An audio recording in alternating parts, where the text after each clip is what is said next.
Assalamualaikum warahmatullahi wabarakatuh.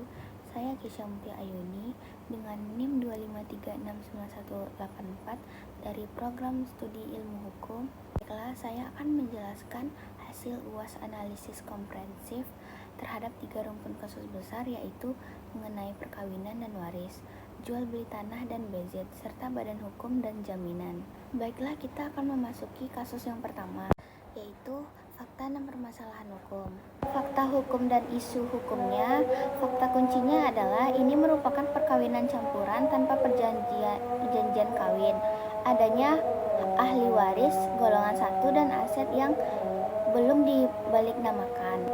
Isu hukum utama yang timbul adalah bagaimana status harta bersama versus harta hibah, bagaimana pembatasan hak milik tanah bagi Maria yang berstatus WNA, serta bagaimana keabsahan klaim hibah tersebut terhadap Boedal warisannya. Analisis hukum perdata. Secara hukum perdata, karena tidak ada perjanjian kawin, maka demi hukum berlaku percampuran harta bersama berdasarkan pasal 35 sampai 36 Undang-Undang Dasar Perkawinan. Namun berdasarkan pasal 21 UU PA, Maria selaku WNA tidak dapat memegang hak milik atas tanah, sehingga bagian tanahnya harus dilepas atau dialihkan. Terkait waris, berdasarkan pasal 8333 KUHP Perdata, istri dan anak adalah ahli waris golongan 1 yang hak miliknya beralih demi hukum sejak pewaris wafat. Aset yang belum dibaliknamakan tetap sah sebagai objek waris.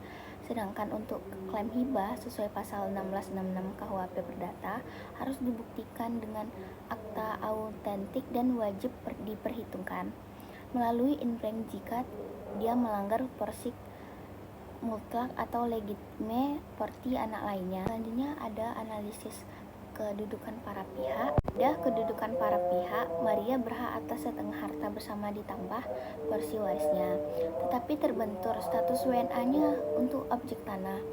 Anak-anak memiliki hak waris yang setara, dan di sini saya menilai bahwa anak-anak yang berstatus WNI memiliki kedudukan hukum paling kuat khusus untuk objek tanah, karena UU PA memberikan proteksi penuh terhadap warga negara Indonesia dan hak atas milik tanah. Selanjutnya analisis penyelesaian sengketa. Untuk penyelesaian sengketa jalur non-litigasi melalui musyawarah dan pembuatan akta pembagian waris di hadapan notaris dengan langkah paling efisien. Namun jika buntu, gugatan pembagian hak waris atau legitime porti dapat diajukan ke pengadilan. Pendapat hukum saya adalah harta bersama harus dikeluarkan terlebih dahulu. Status tanah Maria disesuaikan dengan sengketa hibah baru dibawa ke ranah litigasi jika tidak ada titik temu keluarga. Yang terakhir kesimpulan dari kasus pertama itu adalah harta perkawinan wajib dibagi terlebih dahulu untuk janda sebelum sengketa waris diproses. Maria dan anak-anak adalah ahli waris yang sah, dan pihak yang paling dilindungi dalam konteks objek tanah adalah anak-anak yang berstatus WNI demi kepastian hukum kepemilikan tanah di Indonesia sesuai mandat UU PA. Baiklah, selanjutnya kasus yang kedua. Kasus yang kedua adalah kasus jual beli tanah, BZ dan wan prestasi, yaitu fakta dan permasalahan hukum mengenai jual beli tanah seharga 600 juta antara Budi dan Ardi yang sudah lunas. Namun sertifikat tidak diserahkan dan tanah justru dijual lagi oleh Budi ke pihak lain. Selain itu, ada pihak ketiga yang menguasai fisik tanah secara bertahun-tahun. Isu hukumnya berpusat pada keabsahan juga jual beli pertama versus kedua, status hak milik yuridis dan penguasa fisik, serta unsur wan prestasi. Selanjutnya adalah analisis hukum perdata. Analisisnya adalah jual beli Budi Andi sah memenuhi pasal 1320 KUHP Perdata, namun karena Indonesia menganut sistem obligatoir, hak milik baru beralih sempurna setelah ada leveling atau balik nama melalui PPAT. Budi jelas wan prestasi berdasarkan pasal 1238 KUHP Perdata terkait pihak ketiga selaku beziter berdasarkan pasal 529 KUHP Perdata dan pasal 32 PP 24 per 1997. Penguasa fisik untuk benda tidak bergerak hanya menimbulkan prasangka dan tidak bisa otomatis mengalahkan sertifikat tanah sebagai bukti yang kuat atau kecuali membuktikan asas daluarsa dan verjaring. Selanjutnya, analisis kedudukan para pihak. Budi yaitu penjualan yang pertama, Andi pembeli pertama telah lunas. Pembeli yang kedua atau bezitter. Andi berhak menuntut pemenuhan prestasi atau pembatalan ganti rugi, dan Budi wajib menyerahkan objek dan menanggung cacat yuridis. Dan Andi memiliki kedudukan hukum yang paling kuat atau perjanjian sah dan pembayaran lunas sesuai asas Pacta Sunt Servanda pasal 1338 BW. Selanjutnya yaitu analisis penyelesaian sengketa. Non-litigasi somasi kepada Budi untuk pemenuhan prestasi dapat dilanjutkan mediasi. Kalau litigasi, gugatan wan prestasi dan ganti rugi dengan pasal 1243 BW atau gugatan pembatalan jual beli kedua atas dasar PMH pasal 1365 BW. Dasar hukum KUHP Perdata Perjanjian wan prestasi PMH UU-PA PP 24 1997. Jual beli kedua dapat dibatalkan bila terbukti bertikat buruk. Budi wajib membayar ganti rugi dan proses balik nama dipulihkan kepada Andi sebagai pembeli sah.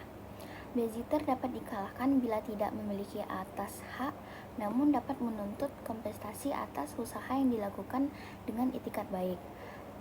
Gugatan gabungan wan prestasi dan PMH disertai permohonan sita jaminan adalah jalan paling efektif melindungi hak Andi. Dan yang terakhir adalah jual beli Budi Andi sah secara obligator namun belum sempurna secara yuridis karena belum ada penyerahan atau balik nama. Penjualan kembali oleh Budi merupakan wan prestasi sekaligus perbuatan melawan hukum. Andi selaku pembeli yang telah melaksanakan kewajibannya secara penuh dan itikat baik dengan prinsip Pacta Sunt Servanda dan perlindungan terhadap pihak yang beritikat baik dalam pemenuhan perjanjian. Selanjutnya yaitu kasus yang ketiga. Fakta dan permasalahan hukumnya yaitu PT Maju Bersama meminjam 5 miliar dari Bank Nusantara dengan 3 jenis jaminan kebendaan. Direktur utama berutang pribadi dengan berjumlah 500 juta dengan jaminan gadai emas. Dan perusahaan rugi besar dan gagal bayar kepada para kreditor. Hubungan dan isu hukum yaitu hubungan PT Bank Nusantara, perjanjian kredit dan jaminannya, hubungan pribadi direktur rekannya, utang dan gadai, dan pelaksanaan eksekusi jaminan dan kedudukan kreditor. Tanggung jawab PT terbatas dengan tanggung jawab pribadi direktur. Selanjutnya adalah analisis hukum perdata. Badan Hukum dan Jaminan Perusahaan. PT adalah subjek hukum mandiri yang tanggung jawabnya terbatas dengan pasal 1 Undang-Undang Dasar Nomor 40 Tahun 2007. Kekayaan PT terpisah dari kekayaan pengurus. Hak tanggungan Undang-Undang Nomor 4 Tahun 1996 atas tanah dan bangunan, memberi hak preferen dan eksekusi melalui parate eksekutif. Hipotek pasal 1162 BW atas kapal, jaminan kebendaan terdaftar yang memberi hak preferen serupa hak tanggungan. Fidusia Undang-Undang 42 Tahun 1999 atas kendaraan, pengalihan hak milik secara kepercayaan objek tetap di tangan debitur. Kreditor memegang hak eksekutorial dengan jaminan pribadi dan perikatan. Gadai pasal 1150 BW atas perhiasan emas, jaminan benda bergerak dengan penyerahan fisik ke kreditor, memberi hak preferen atas hasil penjualannya. Utang dari PT dan utang pribadi direktur adalah dua perikatan terpisah dengan pasal 1754 BW, tidak saling membenani tanpa personal gurante.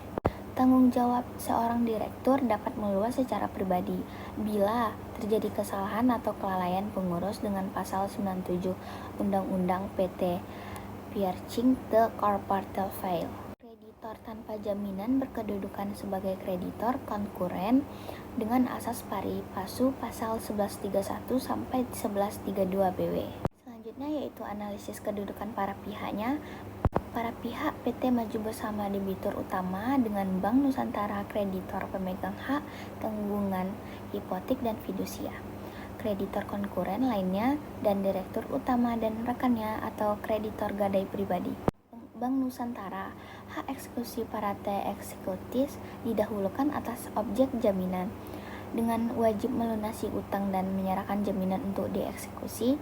Bilawan prestasi dengan rekan direktur berhak menjual gadai emas bila utang pribadi tak dilunasi dengan pasal 1155 BW.